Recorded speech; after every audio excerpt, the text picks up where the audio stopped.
बिस्मिल्लाहिर्रहमानिर्रहीम। अज़हर अली हूँ और आप देख रहे हैं डेली मैदान। इस वक्त पेशावर प्रेस क्लब के बाहर मौजूद हैं। यहाँ पाकिस्तान तहरीक इंसाफ की कॉल पर कारकुनान की बड़ी तादाद मुजाहरे करने के लिए यहाँ पे इकट्ठे हो रहे हैं। हम यहाँ पे इस वक्त मौजूद हैं। यहाँ पे अगरचे अभी इनकी लीडरशिप में से कोई ख़ास यहाँ पे नहीं पहुँचा है, लेकिन कारकुनान काफ़ी तादाद में हैं और पुरजोश हैं। हम कारकुनान से पूछते हैं कि उनको आज के एहतजाज के हवाले से उनके पास क्या इन्फॉर्मेशन है, वो किस लिए आज निकले हैं और किसके लिए एहतजाज रिकॉर्ड कर रहे हैं और किससे अपने एहतजाज रिकॉर्ड कर रहे हैं। तो चलते हैं कारकुनान से पूछते हैं। आज़ादी सबका जिगरी सबका यार कैदी नंबर 804 हम लेके रहेंगे आज़ादी, हम लेके रहेंगे आज़ादी। हाँ करो इमरान को रिहा करो। एहतजाज हम इसलिए कर रहे हैं कि ये इमरान खान को रिहा नहीं कर रहे। क्यों? उन पर केस नहीं है, सुप्रीम कोर्ट की तरफ से ऐलान आता है कि उनको रिहा करो, फिर भी उनको रिहा नहीं किया जाता। अभी उनके साथ मुलाकात के लिए भी किसी को नहीं छोड़ रहे। ये एहतजाज जो अभी हम कर रहे हैं इसलिए कर रहे हैं कि उनको डॉक्टर की सहूलत मौजूद होनी चाहिए और उनके साथ मुलाकात होनी चाहिए। ये इसलिए एहतजाज हम कर रहे हैं। आप तहरीक इंसाफ के आप कारकुन हैं, तो आपकी तहरीक इंसाफ की जो क़यादत है इमरान खान की रिहाई के लिए जो कोशिशें कर रही है, उनसे आप लोग मुतमईन हैं या मुतमईन नहीं? बिल्कुल मुतमईन है। आप मुतमईन हैं उनसे? अच्छा, तो ये पिछले दिनों जब ये इस्लामाबाद जब गए थे, जो चीफ मिनिस्टर साहब फिर कारकुनों को छोड़कर कहीं गया था, फिर उसको कहीं बिठाया गया, हाँ, तो उसके क्या वो थे? आप लोग कारकुन के बारे में क्या सोचते हैं? आप लोगों की क्या राय है? वज़ीर आला साहब खुद गए थे या उनको कहीं बिठाया था? आप जैसे कारकुन क्या इस हवाले से आपके ख्याल क्या है आप लोगों का? वो तो गया नहीं था। हाँ, उसने बहुत सही किया था। सही किया था जी बिल्कुल। अच्छा, कोई गिले शिकवे नहीं उनसे? जी जनाब, आप तहरीक इंसाफ के हैं, आप कारकुन हैं आप भी? जी हाँ। अच्छा, तो ये बता दें एहतजाज का जो मतलब है, किस हद तक आप लोग अब कामयाब हो सकते हैं, क्योंकि इमरान खान तो जेल में है और जेल से तो सिर्फ अदालतें ही उनको रिहाई दिला सकते हैं। तो आप यहाँ पे स्ट्रीट पावर के जरिए क्या साबित करना चाहते हैं? बिस्मिल्लाहिर्रहमानिर्रहीम। मेरा नाम जहांजेब खान है, मैं रीजन का नायब सदर हूँ। बात ऐसी है कि इस हुकूमत ने जो आंख मचोली इस अवाम के साथ शुरू की हुई है, जिनको तबाह कर रहा है, इस पाकिस्तान को तबाह कर रहे हैं, अवाम को तबाह कर रहे हैं, इससे इनको क्या हासिल हो रहा है?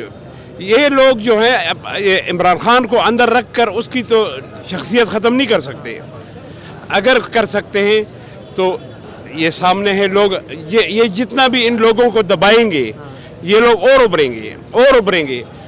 ये हाजिर वक्त में ये जितने भी लोग लगे हुए हैं जो आवाम पे या पीटीआई के कारकुन पे तशद्दुद कर रहे हैं, ठीक है, वक्ती तौर पे दब जाएगा, मगर इनके दिलों से नहीं निकाल सकता।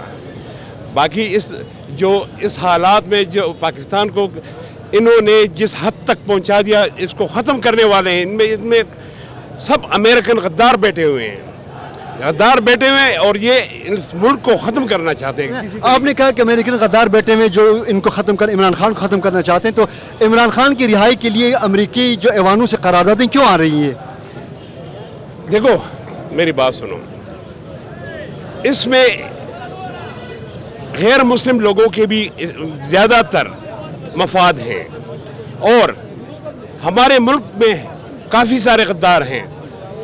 जो इनके मफादात हैं वो मफादात ख़त्म हो रहे हैं, क्योंकि एक इमरान खान जो एक मुस्लिम उम्मा का लीडर है, इस लीडर को अभी ये नहीं ख़त्म करते। इस तरह का बंदा 100 साल बाद कहीं पैदा होता है, समझ गए?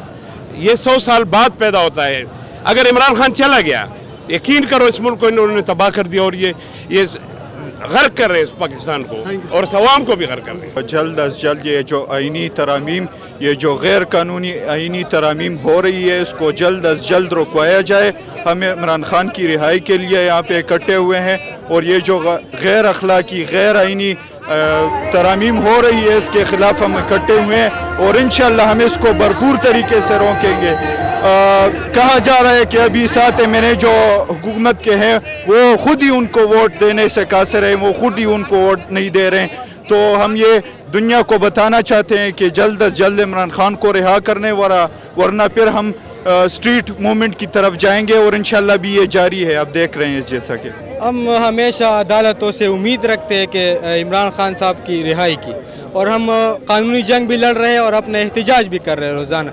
लेकिन आपको पता है इस मुल्क में आइन और कानून है, सिर्फ नाम की आइन और कानून है और अमली नहीं है इसमें। आप देखें पंजाब में जब भी हम एहतजाज की कॉल देते हैं तो दफ़ा 144 नाफिज होती है, सिर्फ वो तहरीक इंसाफ के लिए, बाकी पार्टी और पार्टियों के लिए नहीं होते। और आज जो हुकूमत आइनी तरामीम लेके आ रहे, गैर आइनी तरामीम, ये हुकूमत भी फॉर्म 47 पे आया, गैर कानूनी और गैर तरामीम लेके आ रही है। अभी तक पब्लिक नहीं किया कि इसमें है क्या। ये तरामीम फौज को और ताकत देती है और पहले से मुल्क में मुसल्लत फौज अभी और ताकत लेना चाहती है। और इस तरामीम के लिए हमारे इस मुल्क में तो पैसा है ही नहीं, आवाम के लिए है नहीं, अमन है नहीं, मशीयत है नहीं। और MPs MNAs को 1-1 अरब रुपए की अपर हुई है। हमारे पेशावर के MNA एक बालापरी साहब, उसको 1 अरब रुपए की अपर हुई है। इस तरामीम में ऐसा क्या है कि 1-1 अरब रुपए की ऑफर हो रही है। हम ताकतवर लोगों से यही मुतालबा करते हैं, इस मुल्क पे रहम कर दे, इस अवाम पे रहम कर दे। ऐसा ना हो कल अवाम ऐसी कदम उठाए कि मुल्क में अफरा तफरी पैदा हो जाए।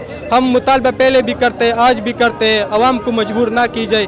अगर अवाम मजबूर हो गई, आप देख लेना अभी सारे पोलिटिकल पार्टी तंग आ चुकी है।